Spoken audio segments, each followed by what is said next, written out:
John Mutchler here, pastor at the Ferndale Alliance Church, and it is deeply frustrating to get mixed messages. One parent tells you to do something, and a few minutes later, another parent comes in and says, do something different. Or at school, your teacher's assistant might teach one thing, and then the regular teacher comes back and teaches something very different. At work, your foreman says to do something, and the boss comes around and tells you to do something different. It's frustrating to get mixed messages.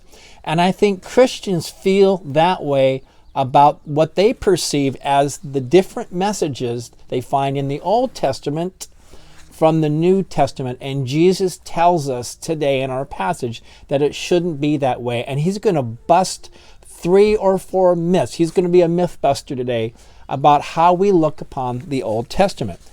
Our point a couple days ago, a main point from our passage in Matthew chapter 5, verse 17 through 20, was that Jesus loved and lived and taught and applied the Old Testament in a rather radical way. And for us to ignore the Old Testament, we do so at our own peril. I'd like to begin by reading our passage today. Again, Matthew 5, verse 17 through 20. Here it goes. Do not think that I have come to abolish the law or the prophets. That's just a law and prophets just means the whole Old Testament.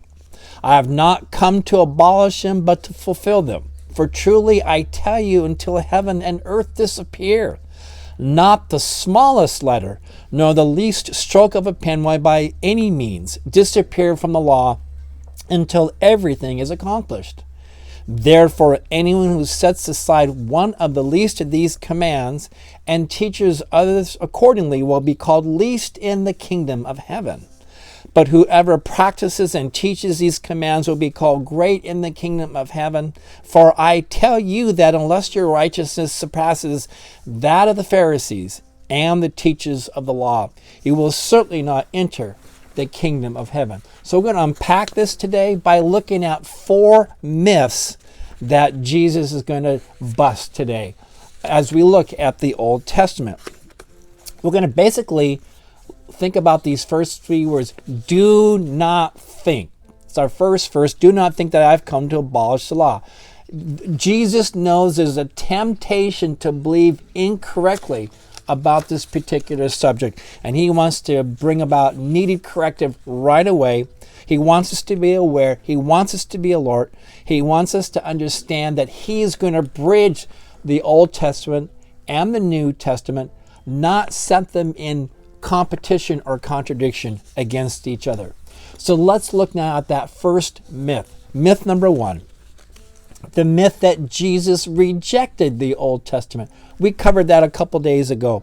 And we would admit that it's hard and confusing to read the Old Testament. It sometimes seems irrelevant to our lives, not relevant to our lives. But we will come back and study it more carefully in a couple days, how Jesus fulfills the Old Testament and makes it possible for us to apply it to our lives. In chapter 5, we're going to see coming up in a few days here 6 times where Jesus introduces a formula. The formula goes like this. You have heard that it was said, and then he usually quotes part of the Old Testament, but then he goes on and says, but I say to you. And then he radicalizes the Old Testament. He takes what was written and what was commonly understood or even misunderstood, and he says, I want to take you to a higher level in our climb. This is what was intended by that commandment. We're not going to contradict it. We're just going to reach down, reach inside, reach more deeply into that commandment to understand what it meant and live it in a higher way. And he's also going to explain to us that to understand him, to know Jesus, is to understand the Old Testament. That's the first myth that he's going to bust. That he himself is rejecting the Old Testament. The second myth is that Jesus rejects the organized religion and rituals of the Old Testament. And you know how it is. People will say, well, that's so Old Testament. We don't have to do that stuff anymore. And in our desire, and it's a good desire, to emphasize relationship over religion, we throw out too much of what Jesus said and meant about the Old Testament. And I would suggest, why do we need to choose one over the other?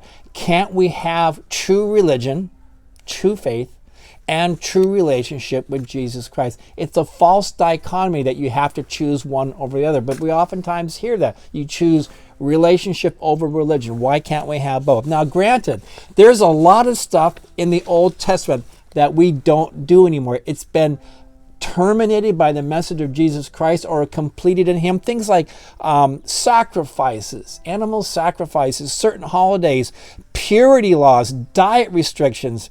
Those have all been overturned in Christ, at least as a requirement or a means to God's favor. And by the way, even in the Old Testament, insincere and ineffective religion was never in vogue in God's mind. In the Old Testament, we find this great verse in Hosea chapter 6, verse 6. I have always desired mercy. I've always desired mercy above sacrifice.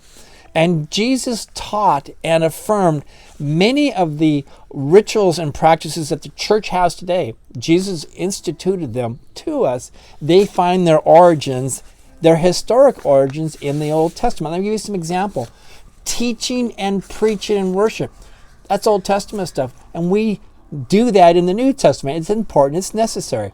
How about evangelizing? The Great Commission is given to us in Matthew 28. That was an Old Testament idea of expanding Israel, expanding the faith. Baptism. Jesus was baptized. We are commanded to be baptized. Again, Matthew 28. Baptism finds its origins in the Exodus and the crossing of the Red Sea. Communion.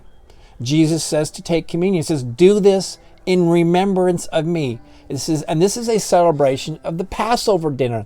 That goes back to the book of Exodus, when Israel left Egypt after the angel of death passed over the doors of the Israelites who had the blood over the doorway to be a picture of Christ. So we celebrate communion. We're told to do that by Jesus. So Jesus doesn't reject all religious practices. How about marriage and family and fidelity in marriage? Jesus reaches back to the Old Testament. It happens to be Genesis chapter 2 when he says, for this reason, a man will leave his father and mother and be united to his wife, and the two will become one flesh. And so they are no longer two, but one flesh. Therefore, what God has joined together, let no one separate. These are practices, these are rituals, these are customs of Christians that find their origin in the Old Testament. And so there is today a move to get rid of religion, anything that looks like religion, and everybody has to decide for themselves what looks like religion. But can I let you in on a secret? We are all religious. Even a person who says they're not religious very often acts very religious. Have you ever been to a Seahawks football game, a baseball game with a favorite team? Or how about a concert, a rock concert? That looks an awful lot like a shared religious celebration, doesn't it? You see adoration, you see celebration, you see participation going on. Everybody's joined together. You've got your saints, you've got your icons. It is, in a sense, a religion. We are a religious species, and it may be worshiping Yahweh, God, Jehovah, and Jesus Christ, or it's going to be something else, if not just worshiping self, just worshiping oneself, putting oneself in the center of the universe. And Jesus tells us that worship is important. Religion is important. He says, but worship in spirit and truth. This is found in John chapter 4. Worship in spirit and truth.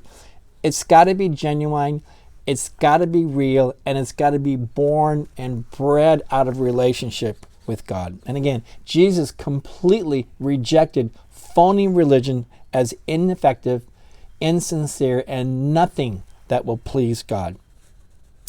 Myth number 3, the third myth, is that organized gatherings of faith are unnecessary. In other words, that Jesus rejects church, that we don't have to go to church. We can go it alone, just me and Jesus. And I want to be very clear here. The church is not the way to salvation. It's not the way to salvation. You don't get saved. You don't earn God's pleasure because you go to church every Sunday. But it is an expression of our salvation and understanding that as Christians, we have been brought into a body, into a group, and it becomes a method for other people to come to faith. The church still is the primary means by which people come to faith. And Jesus started the church.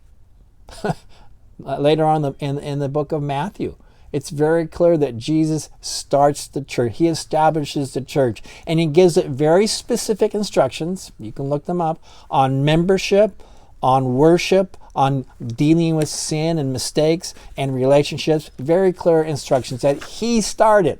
He started the church. So he certainly doesn't reject the church, and it finds its origins and roots in the Old Testament. We talk about the church using the big letter C church. That's the universal church. That's the church we are all part of. Everyone who's in God's family. And the parable of the wheat and the tares, the wheat and the weeds, tells us that we don't necessarily know who's all in that church. We just don't know. We won't know until that final day of judgment. But there is a universal church that we are all a part of.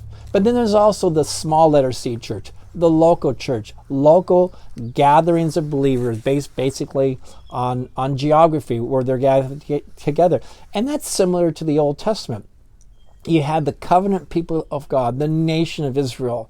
And then they gathered in smaller communities, and later on they were called synagogues, so they met in people's homes. So there was the smaller organization and then the larger body of the people of God. So we have that today. We have the church. Jesus started the church, and he doesn't look at the Old Testament and say, we're going to reject all that. He just modifies the gathering of God's people to be more centered around him rather than a bunch of lists of rules. Here's the fourth myth. The fourth myth is really important. The myth that the God of the Old Testament is different than the God of the New Testament. If you read both the Old Testament and the New Testament carefully, you will find that they are the one and the same God. Granted, you can cherry pick and choose verses from one or the other and build an image, a false image of God in both testaments that will be very different. But the major themes that we find in the Old Testament about God and his character, we also find all of them in the New Testament. The main point is this, that there is nothing in Jesus that should lead us to the conclusion that the God of the Old Testament and the God of the New Testament are in competition or contradiction. Anyway, we're going to come back to this and look later tomorrow on how Jesus fulfills the Old Testament. And it's going to be interesting and it's going to be exciting. I look forward to seeing you. You have a great day today.